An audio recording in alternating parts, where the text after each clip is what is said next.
Greetings comic book fans and welcome to my comic book reviews for the third week of April 2015. This week I've got 20 books to review. We're going to break it down as usual. I'm going to review the Marvel books first, then we're going to the Indies, then I'll review DC's books as we're in the second full week of Convergence. Then it will be my pick of the week and we'll end the show with Company of the Week. So without further ado, let's get to those reviews. So we're going to start our reviews with Marvel, and this week only 4 books for Marvel. So like the last few weeks there's been not so many Marvel books. I don't know if it's because a lot of books are finishing for Secret Wars, or if it's just I'm not that into Marvel at the moment. But yeah, my Marvel stack of books seems to be getting smaller. And also this week, no Star Wars. It seems every week we've had Star Wars, and this is like the first week in a while we've had no Star Wars. Anyway, so to kick things off with the mutants, we have Uncanny XMen issue number 33. This is a series of kind of standalone story as Magic, after the events of, I think it was 2 issues ago, kind of whisks Kitty off to Monster Island, and on this island, Magic now has somehow a portable cerebro device that can track mutants. And she's found that there's a mutant on Monster Island, so she's just took Kitty. Kitty's a bit miffed that she's just kind of took her off without asking, but when she finds out there's a mutant there potentially in danger, they both get together to kind of help try and find and save this lost mutant. It was a fun story, a nice one and done. It's a very dialogue driven issue, which is what Bendis does best, and the backwards and forth between Magic and Kitty is brilliant and really great, and the story's constantly moving forward, and I liked the resolution and everything was really great, and it ended up with kind of a character truth moment at the end, and that was really nice how it was structured and done.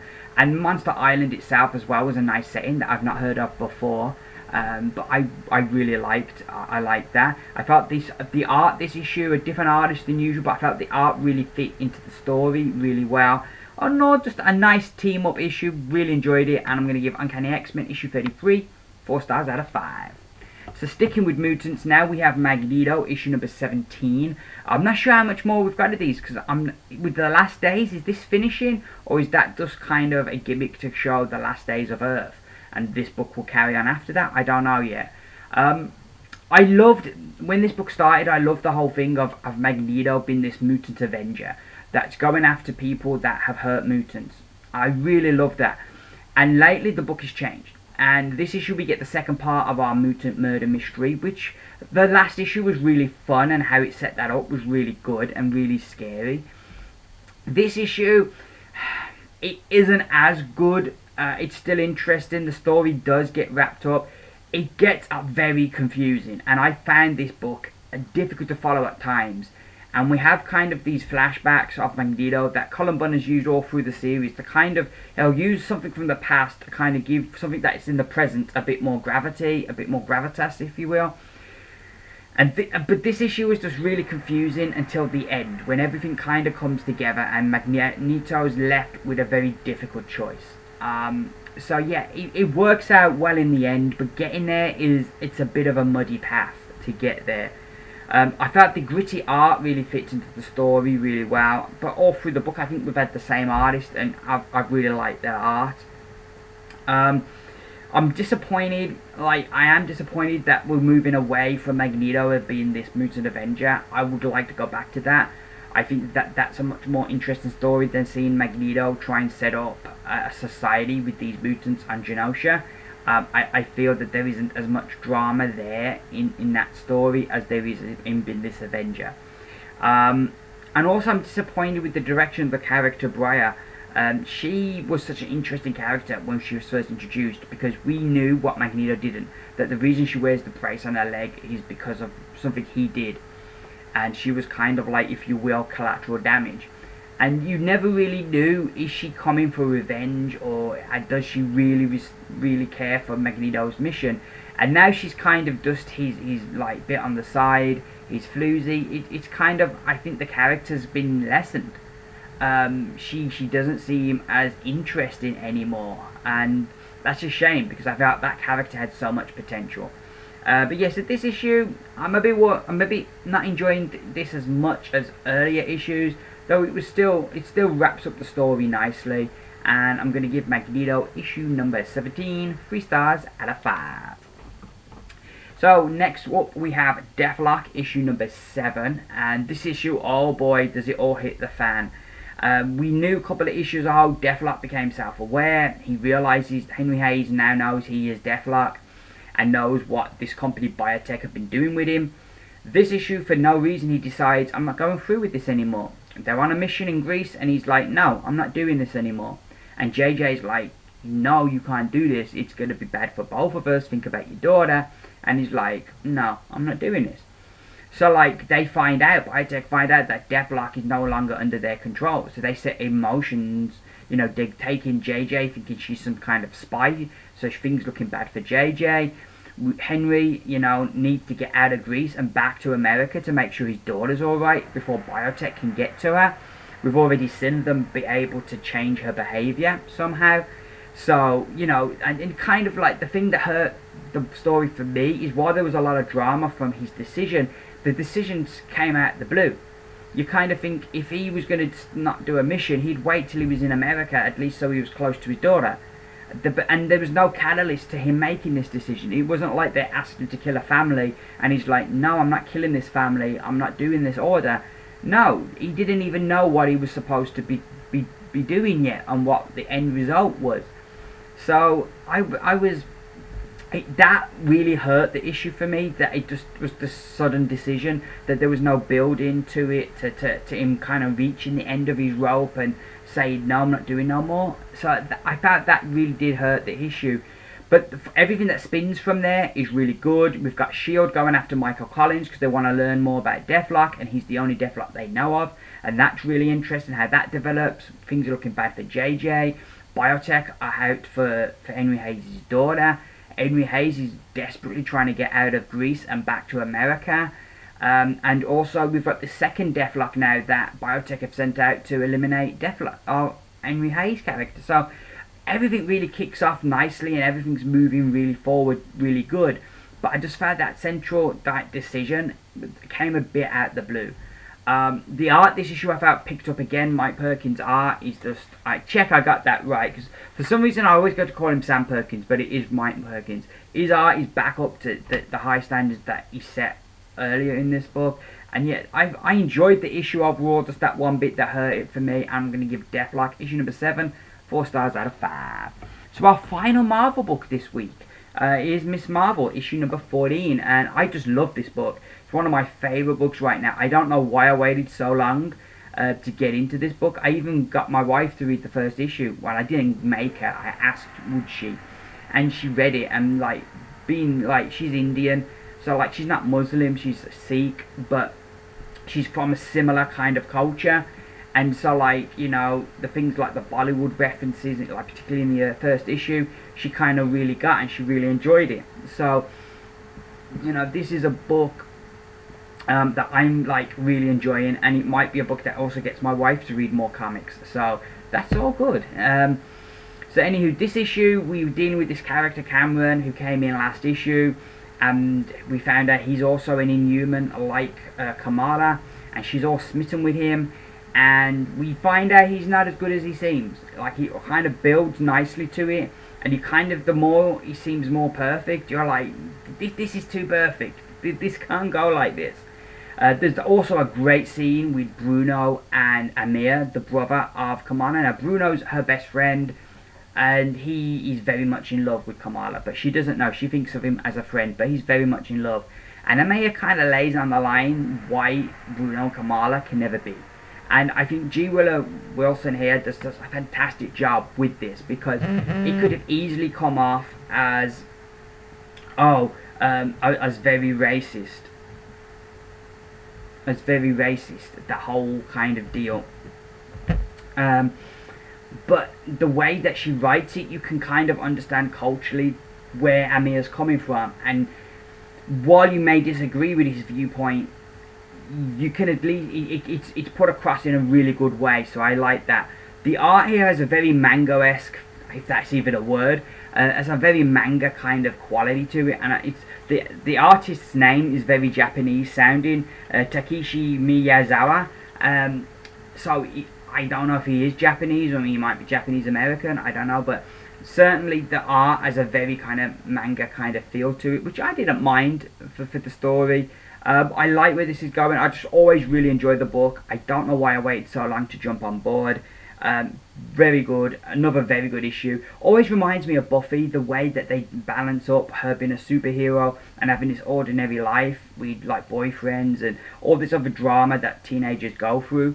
So to me, it has a very, and anytime you have something as high quality as Buffy and a book reminds you of that, that's never a bad thing. So I'm going to give Miss Marvel issue number 14 5 stars out of 5. So those are my Marvel books for this week. Next up, we're going to go to the Indies. So here we go, Indies, here we come, and this week we've got, God, I just counted them and I've forgotten already. I think it was 8. I think it was it 8? There's 3 there, 4, 7 now, 7 or 8 indie books to review.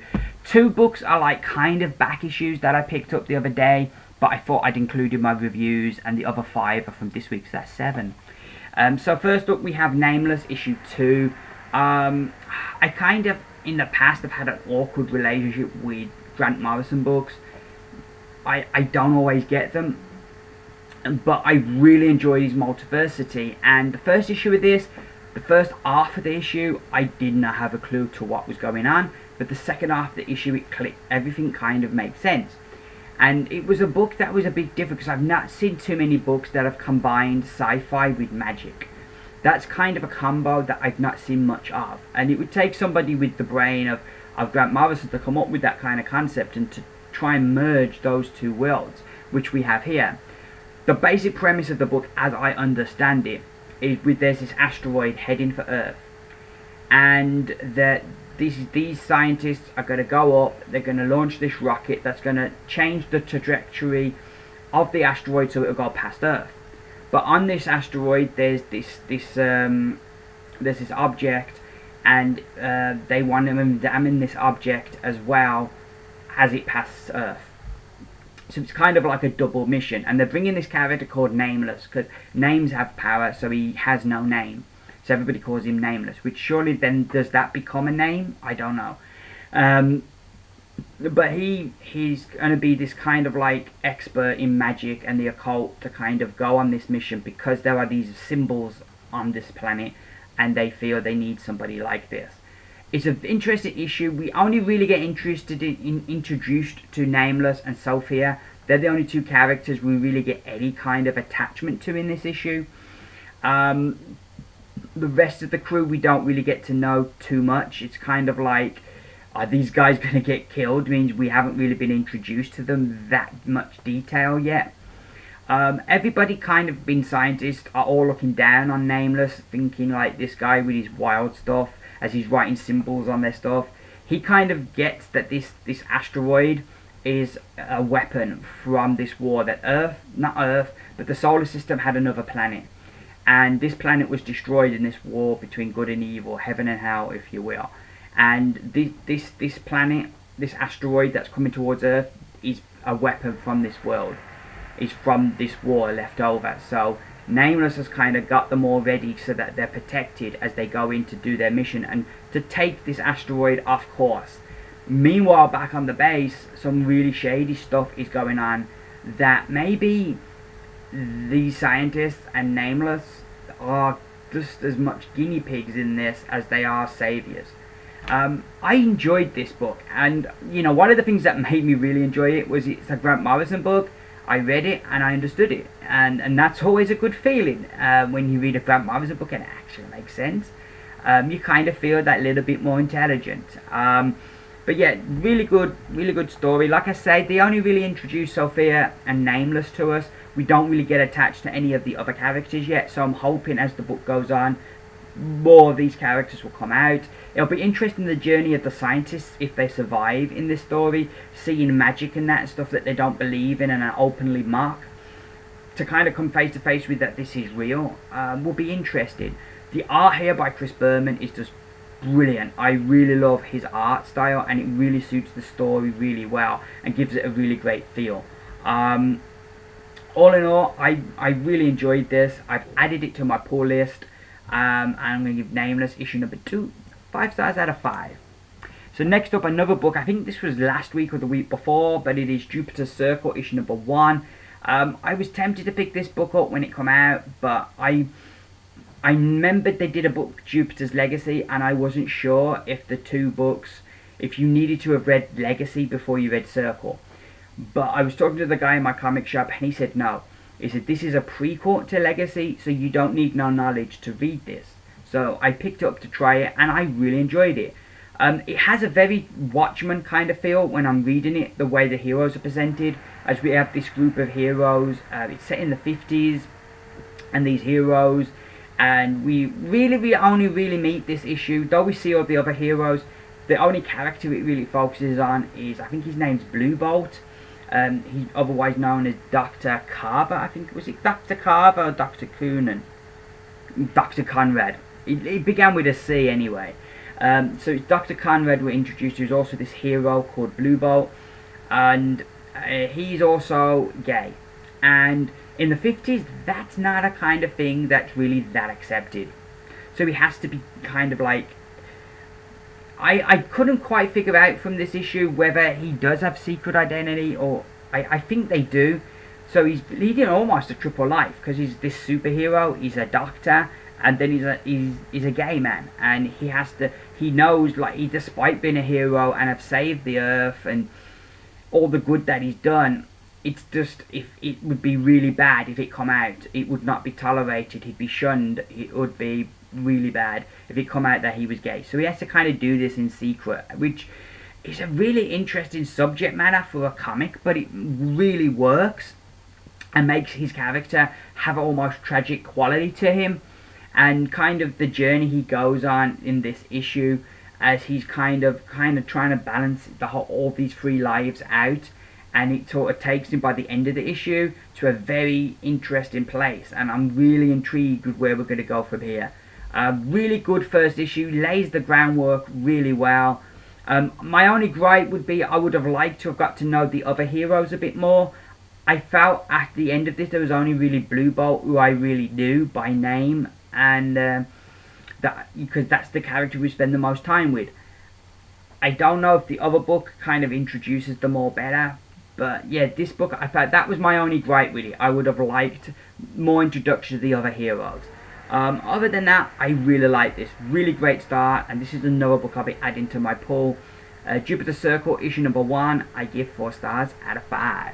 So now onto the books of this week from the indies, and from Titan Comics we have Doctor Who, the 10th Doctor, issue number 9, and this is the final part of the Weeping Angel storyline. I think this book's a few issues behind. Because like this and 11th Doctor came out at the same time, but 11th Doctor is like 2 issues ahead. But anyway, the story comes to an end here. It wraps the story up nicely, like, because basically what is the Doctor is in World War One, he and Gabby, and these soldiers are being picked off by these Weeping Angels, and the Doctor kind of has to try and take the angels out and save these soldiers, as they're being kind of chased by these Weeping Angels.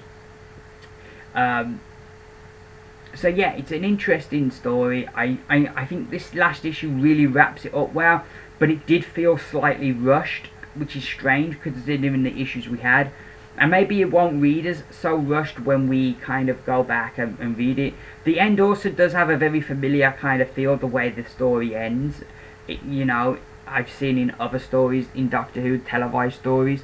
So it does have a very familiar feel to the end. But all in all, it was good, and I'd give it 3 stars out of 5. Next up we have the 11th Doctor, issue number 11. So 11 of the 11th. The problem with this book is this story's gone on now for 11 issues, and I kind of want it wrapped up. I thought we'd left this story behind, but it's still going on. Yeah, we get to see the origin, because one of the things that they've done good with this story is it's all out of order. Kind of like the Doctor's encountered it in the wrong order to how it's happened. So this issue is like we get the origin of the Talent Scout, who was the villain from last issue. So that was interesting that we did get his backstory, and they did this very interesting thing where they split up the crew. There's this like explosion that splits them all up, and so then the rest of the book is like so there's the Doctor, the 11th Doctor's in these black bits, and then we've got each character's got a different colour for their scene. And the rest of the book is like that. So I like that. That was a very interesting idea to lay it out. But the actual story, I just want it to be over. And it's going to go on for one more issue. I'll be so pleased when we get back to the Doctor and hopefully Alice having adventures. I'm hoping that next issue will be the end of Jones and Ark, who are two characters I don't care that much for. And that we just get back to the Doctor and Alice off on adventures. That's what I want. So yeah, this wasn't great, so I'm going to give Doctor Who 11th Doctor issue 11 3 stars out of 5. So next up we have Doctor Who 12th Doctor issue number 7. This was really good. I thought out of the 3 Doctors issues I read this week, this was the best. The story, basically, we have this guy from a different reality, and in his reality his daughters and his wife died in this car crash. In our reality, he died in this car crash. So he's come to our reality because they're missing their version of him. So he can have his family back, if you will. But by coming from another dimension into our world through the void, he's brought these creatures called the Fractions. And the Fractures, sorry, not the Fractions, the Fractures. And the Fractures are kind of like these antibodies that kind of wipe out anything that shouldn't be here, that's kind of survived the void. And so they're chasing the Doctor and these people because the husband has come back. And so it's a very interesting issue with the big chase, some interesting science in here that I really enjoyed. I thought the presentation of the Doctor was spot on. The art I liked. I did feel, at times, I thought the Doctor's expression was really good, but sometimes the emotion of the characters isn't quite conveyed as well as it could be. But I did like how it was drawn and coloured. I thought that was good. Although I think this was the best of the Doctor Who ones I read this week, I'll give it 4 stars out of 5. So now moving on to Valiant, and we have Unity issue number 17, and I really enjoyed this. As we have had the last few issues, this issue kind of deals with Livewire, because each issue's kind of had a different character. We had last issue, I think it was the Eternal Warrior. The issue before that, it was Ninja. This issue deals with Livewire, and I was looking forward to this one because she's the character I least know, and it was a really great insight into the character. It kind of starts off where the mission ended against United, and she goes home, and kind of deals with her trying to reconnect with life and kind of feel human again.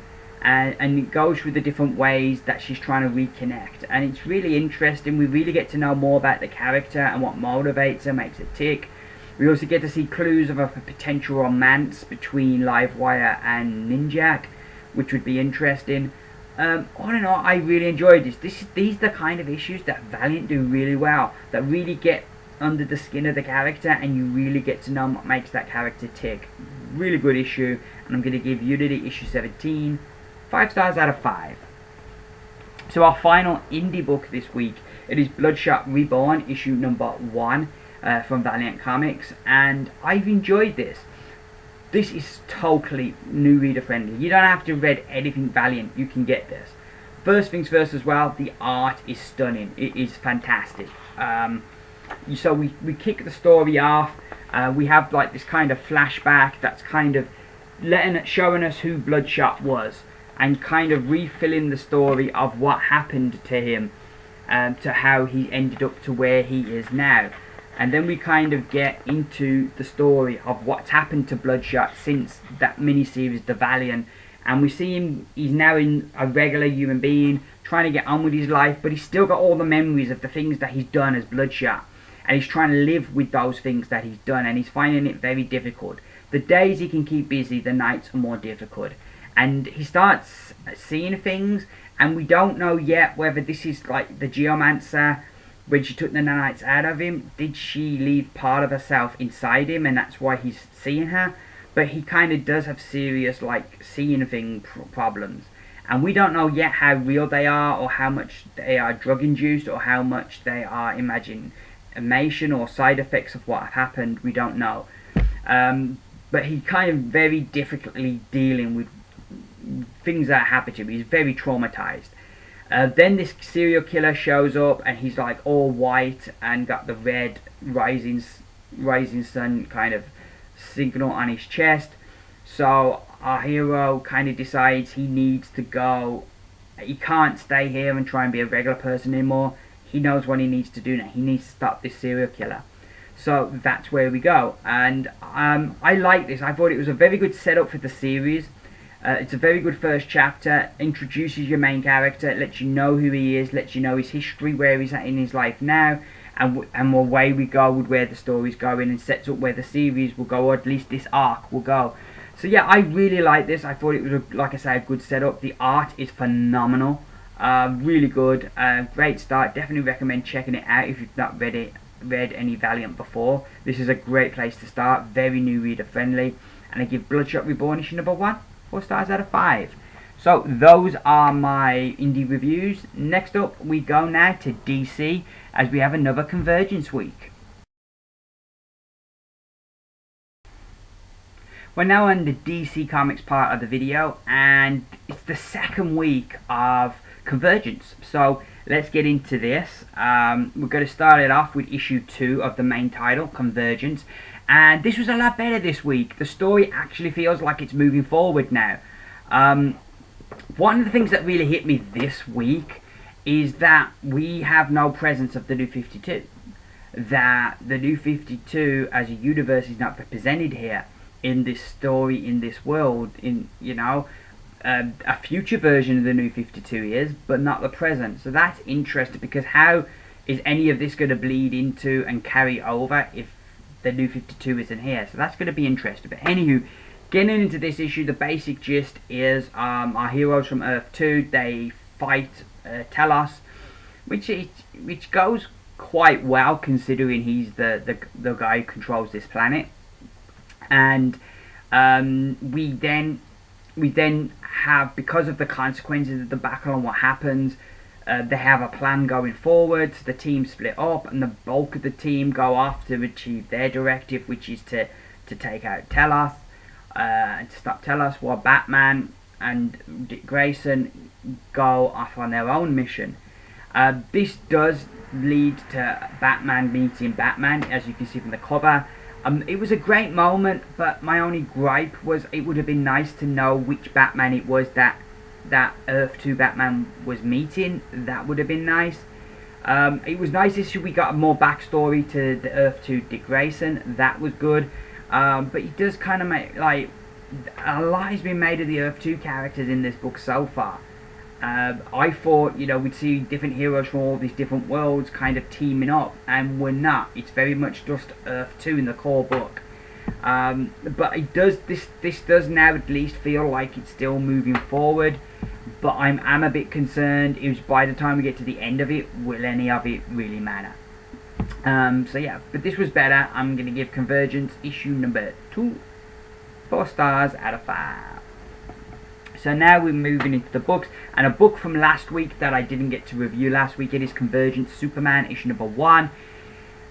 This makes the whole Convergence event worth it. Whether that book goes somewhere or not, this makes it worth it. I had Superman back. It was brilliant. The Superman of my youth, the guy that I knew as Superman, was back, and even if it only lasts for 2 issues, it's tremendous. I love this.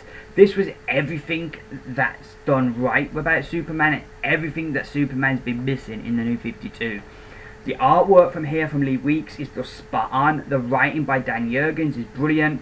It balances not only kind of dealing with Superman and what he's been doing in the year that he's been trapped on this planet, but it also shows you the Flashpoint Gotham and what they've been doing, and kind of brings all these story elements together really well. The story kicks off, and I'm going to go a bit more in depth with this one because I loved it so much. We've got a depowered, we've got our pre-Flashpoint Gotham City. It does get explained as the story goes on that Clark Kent, Lois Lane, and Jimmy Olsen have gone to some kind of convention here, That's why they were in Gotham City when the planet was seized. Superman has got no powers now, but he's still trying to fight crime, as these drug dealers have been making drugs, but they haven't got all the right ingredients, so these drugs have been killing people. So Clark, but he's got no superpowers, so they set the flamethrower on him. But it goes on dust as the voice starts to talk and the dome is moved, and out of the flames comes Superman. Such a great moment, brilliantly drawn by Lee Weeks there. That is just fantastic. I really geeked when I heard that, saw that moment. And then the villains are trying to take out Superman with bullets. That doesn't work. So we end up Superman taking out the bad guys, and he gets back to Lois, who is pregnant. And it's just so great to see Lois and Clark again. And she has this great line about my Superman has returned, and I was like, I'm with you, Lois, my Superman has returned. Brilliant stuff. And they have the moment where they're talking about this voice and about what's going on, and she says about the voice, aren't you going to go and check? And he goes, in a minute, Lois, let's enjoy this while we can. And this beautiful moment they have together. God, it was just perfect, spot on, everything I wanted. So then we have them listening to what the voice said, and Superman is enraged that this can't happen. So he's going to go and look at these other worlds and see what they are, what other cities. We then have the characters from the Flashpoint universe, and they're kind of going over what needs to be done, that they need to survive.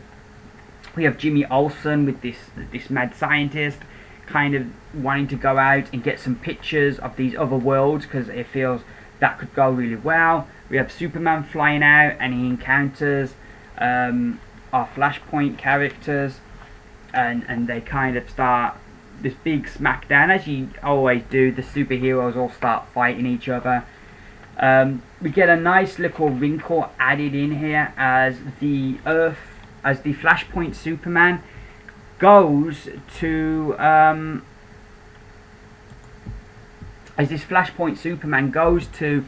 Gotham to find Lois, and he's like, because his Lois Lane died, so he's like, Lois, we can be together again, and she's like, you're not my Superman. So like the story kind of ends. It's got like Superman getting beaten to death by Cyborg, Green Lantern, and Shazam from the Flashpoint universe. I think Shazam might have been called Captain Thunder in this, I'm not sure. And we've got the Flashpoint Superman with Lois Lane and what's going to happen there. So really great conclusion. All in all, really great issue. I absolutely love this. If I'd have read this last week, it would have been my pick of the week. I bloody love this. It was brilliant. It's everything I wanted in a Superman comic, and it's everything that I've missed about Superman since I came back to comics with the New 52. I wish Dan Jurgens and Lee Weeks could do this book just continuously, because it would be brilliant. This was great stuff. Really enjoyed it. 5 out of 5 for me. And this book, the presence of this book makes the whole event worth it. So getting into this week's books, we have Convergence Green Arrow, and this week we're dealing with our worlds that are fighting. The pre-Zero Hour Metropolis. We have San Diego, California. We have Metropolis Kingdom Come Universe, and we have Electropolis. And in this issue, Green Arrow is going around protecting Metropolis, and there's this racist gang that are kind of running people that aren't white out of their neighborhood, and Ethan Hawke shows up and he stops them, and he takes these guys to somewhere safe. They follow him, and all these men are going to attack the building, so he sends out a signal for Green Arrow. Green Arrow shows up. Ethan Hawke reveals that, hey Dad, it's me, I'm your son. And he's like, I've not been a father to you, I don't deserve to have any kind of contact because I've been a terrible father.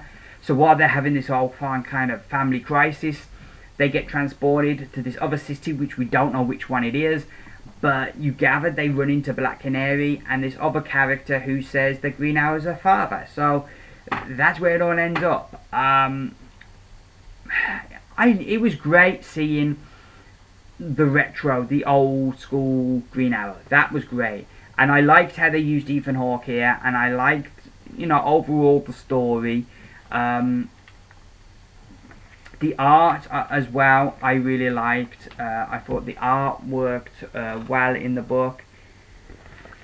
The ending was a bit confusing because I didn't know what world they was on or who these characters were supposed to be or what's the history, so I did feel that. But overall, I like this. You do question where are the other heroes, because each book kind of like doesn't acknowledge the other heroes, and surely each city isn't that big that like they can't acknowledge, oh, the dome's down, we should work together to deal with whatever's going on here.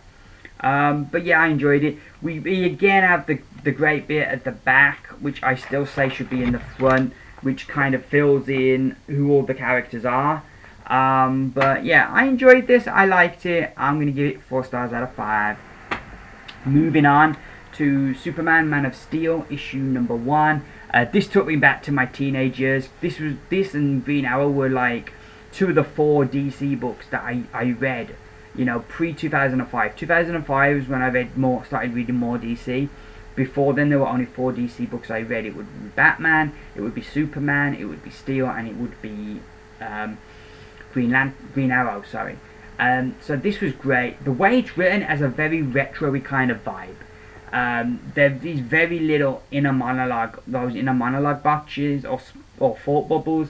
It's all the characters speaking to each other. Even if one of the characters is unconscious, they're still speaking to them, and that gave it a brilliant kind of retro feel, and it made it feel really authentic. Art-wise, the book as well felt very much of its time, and that was good. I liked the story structure and how, because a lot of the stories we have something at the beginning, and then the voice is heard, and then we go off to a different story in the middle. This story, I like how what happens at the beginning kind of comes back around to be the main part of the story, which I liked. I thought that was good. Characters are in jeopardy here, and you kind of don't know where things are going to go next. But I enjoyed this. It felt very authentic, and I'm going to give Superman Man of Steel, issue number 1, 4 stars out of 5. Next up we have Convergence, Justice League International, issue number 1. Love that cover. That's definitely one of my favourite covers.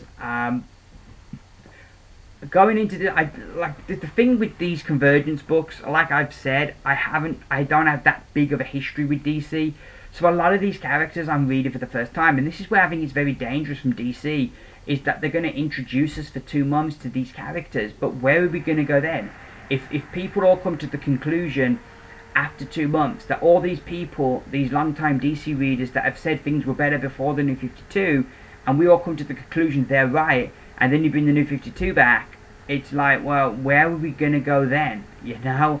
How's that going to help DC going forward? I don't really understand the end game here from DC, or where they're going with this at the moment. So yeah, I'm a bit unsure with all this is going. But this book was another book that I enjoyed. Blue Beetle was an absolute blast in this issue, and I really enjoyed that character. It was a lot of fun. We don't get to see enough of the team. We see a great conversation between Martian Manhunter and Blue Beetle, and we kind of get filled in on what's happening. The book starts off with Metallo and his robots trying to take over Metropolis, and the Justice League show up to stop them. And then we have kind of this scene between Martian Manhunter and Blue Beetle kind of talking about what needs to be done. Then the voice opens up and the story kind of kicks into gear where it's going next.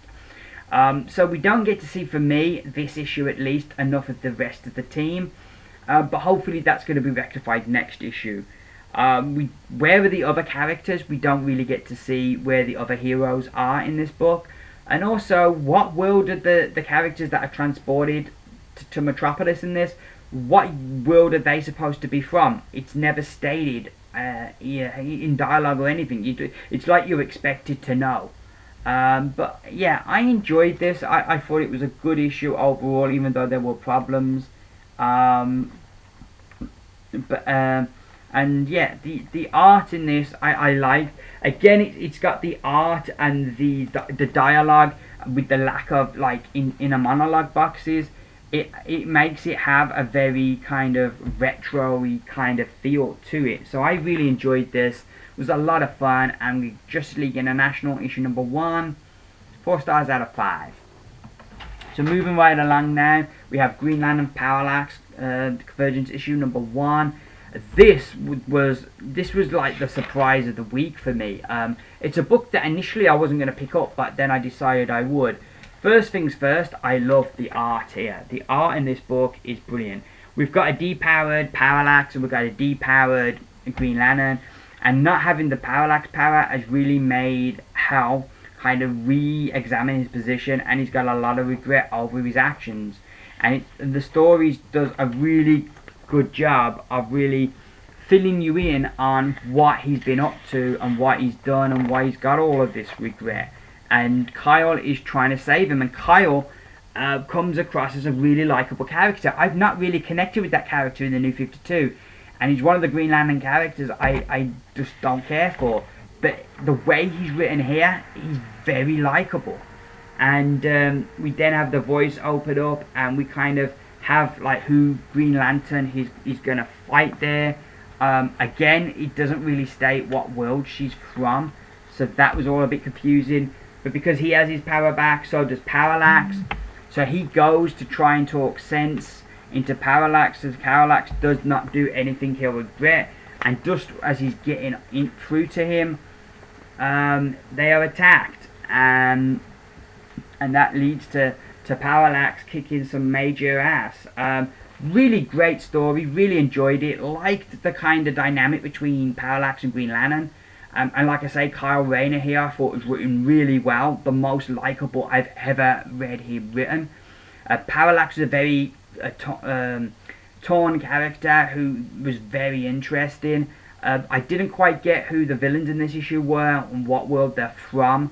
But I liked where the story's going, and the art was just tremendous all the way through. A lot of fun. And again, there weren't that many like inner monologue boxes.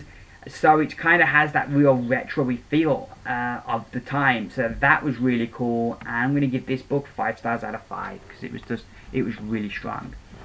Next up we have Aquaman Convergence Aquaman issue number 1, which was one of the books I was looking forward to because I've never read Aquaman pre-New 52. I only know him from the New 52.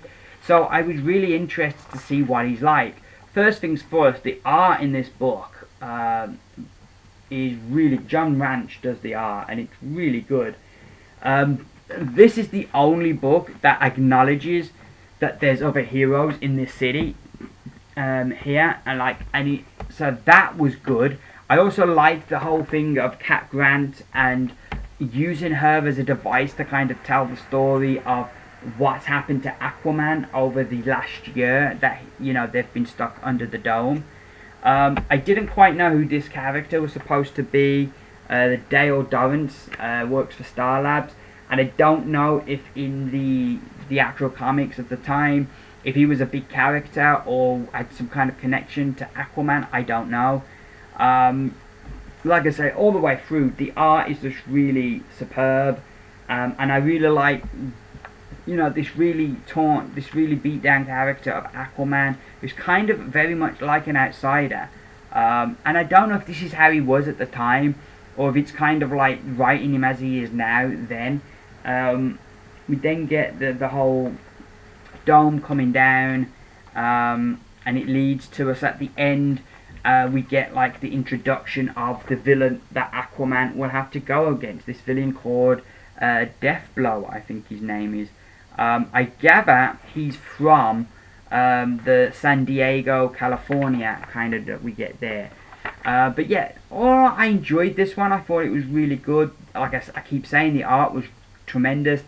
And I felt that issue really built up who Aquaman was before introducing the villain. And I think the next issue is where all the fun's going to get. Again, we get that brilliant bit at the back that kind of tells us. And I still say that should be at the front. And this book does at least acknowledge the other heroes that we see in the other books. So that was good. So I'm going to give this book 4 stars out of 5.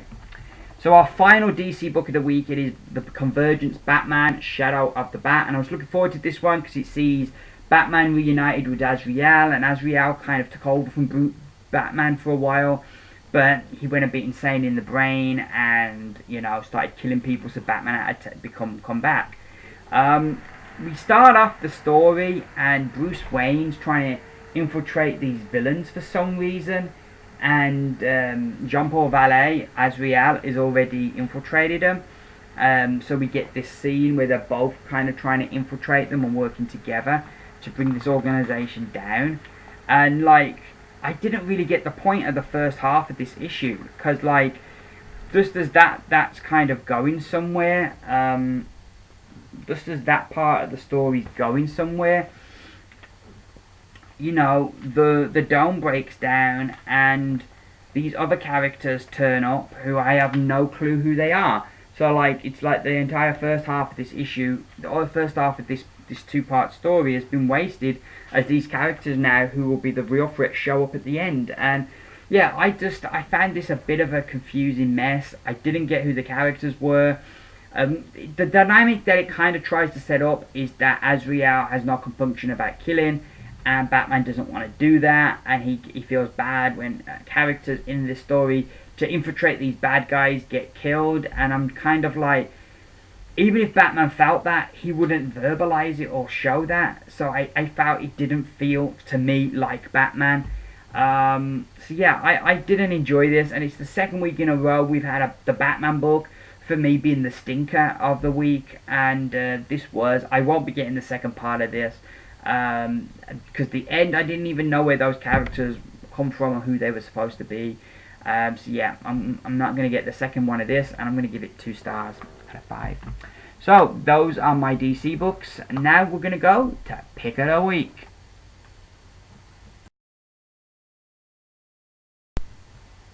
So here we are with the Pick of the Week. We've gone through Marvel, we've gone through the Indies, we've gone through DC. Now we've got the Pick of the Week. So my Pick of the Week for the 3rd week of April 2015 is for issue number 7 from Marvel Comics. Jason Aaron does it again, another really great issue. Art-wise, Richard Dodelman is doing a superb job. The art here is outstanding. We get a real tease into who Goddess of Thunder might be, but they just stop short of revealing it. So I'm really feeling that that's a red herring, because I'm feeling if there was a moment to reveal it, it would be there. We have the Goddess of Thunder battling the Destroyer in this fantastic battle, as Odin kind of wants to bring down this wench who dares carry his hammer, the hammer that he made for Thor. So Odin is kind of getting all his machismo out as he's setting the Destroyer, but she's fighting back valiantly. She's not going to be kept down. Meanwhile, we have Freya and Thor, or the Odin's son. They don't like what Odin is doing. So Thor uses the list that he has of suspects who he thinks the Goddess of Thunder might be, and they go around gathering all the heroes up. And like, we have this big scene at the end where they all show up to help the Goddess of Thunder, and that's the cliffhanger it's left on. But you can see where they're going with this, because he's gone for everybody on the list. Surely there's going to be one person on that list that they couldn't find, and that's going to be our Goddess of Thunder. So I like where we're going with this. I like that we haven't revealed it straight away, but you can see the story is heading to the reveal, so that's good. Art-wise, it's brilliant. The story's all action, constantly moving forward, and a whole lot of fun to boot. Brilliant book. Really enjoying this, and I give Thor issue number 7 my pick of the week.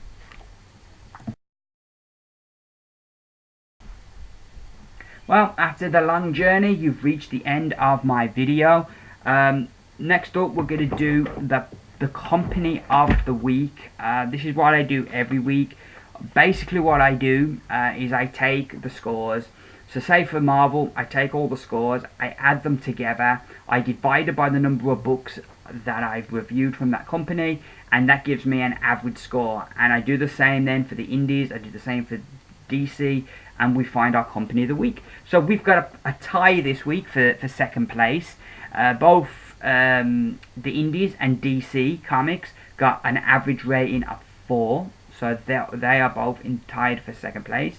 So company of the week for the 3rd week of April 2015 are Marvel Comics with an average rating of 4.2. So a good week for Marvel. And you know, I gotta keep an eye on this because they got the pick of the week this week. I'm sure the Indies were top dogs last week, and they had the pick of the week. So it seems to be where the pick of the week goes. There's a lot of influence on who will get company of the week. So yeah, Marvel were the company of the week this week. But also Marvel, I had very few Marvel books this week, but they all turned out to be good. Anywho, so I picked up a couple of books today. I haven't read them yet, that's why I've not reviewed them, but I may review them next week. We've got Chrononauts issue number 1. My comic shop had 1 issue of this left. They also had issue number 2, so I tried these out. So I'm going to try those out. Don't know if I'm going to add them to my pull list yet. I'm going to read them later tonight and find out. We then have also Nameless issue 3, which I enjoyed issue 2, so I thought jump on board that book. I've added it to my pull, so we'll see what issue 3 holds. So yeah, that's me done. I will be back, fingers crossed, at some point this week.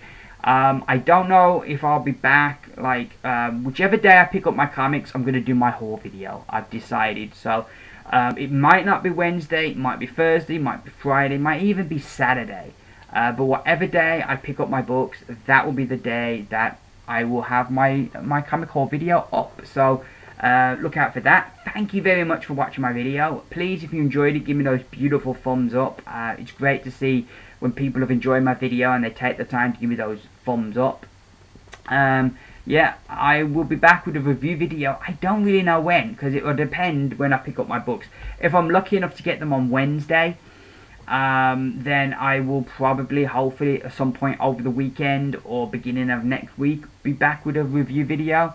But time will tell. Thank you very much, as I said, for watching this and for sticking with me for this long video.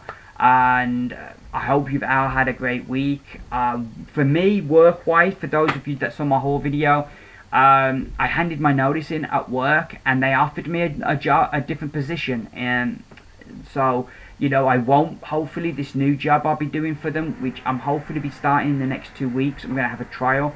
But hopefully this new part, there isn't going to be like staying behind for 2 hours and not getting paid. Because like the people I've seen who work in this other section, they seem to go on time. So I think it's going to be better for me. Because like my knees were really my job's really physical and my knees were really feeling it. Arthritis runs in my family and I think I've got the beginnings of it.